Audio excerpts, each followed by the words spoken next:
అట్లాంటిది కొమరవెల్లి మల్లన్న ఆశీస్సుల కోసం భాగ్యనగరం నుంచి తరలివచ్చే భక్తుల సౌకర్యం కోసం భారత ప్రధాని నరేంద్ర మోడీ గారి ఆశీస్సులతో ఈ రోజు గౌరవ మంత్రివర్యులు గంగాపురం కిషన్ రెడ్డి గారి చేతుల మీదుగా కొమరవెల్లి రైల్వే స్టేషన్ ప్రారంభోత్సవం చేసుకోవడం అనేది శుభసూచకంగా భావిస్తా ఉన్నాం.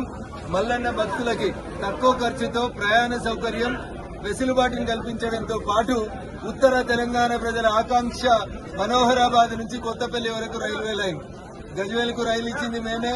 2004లో లాలూ ప్రసాద్ యాదవ్ రైల్వే బడ్జెట్ లో చెప్పి మరిచిపోతే 2016లో నరేంద్ర మోడీ గారు ప్రధానమంత్రిగా మొట్టమొదటిసారి గజ్వేల్కి వచ్చినప్పుడు శంకుస్థాపన చేస్తే గజ్వేల్, కొమరవెల్లి, సిద్దిపేట రైల్వే స్టేషన్లను ఈపాటికే పూర్తి చేయడం జరిగింది. ఇదే సంవత్సరంలో చిన్నకోడూరు, సిరిసిల్ల రైల్వే స్టేషన్లను కూడా ఈ రైల్వే లైన్ ఎక్స్టెన్షన్ లో భాగంగా పూర్తి చేయబోతా ఉన్నాం.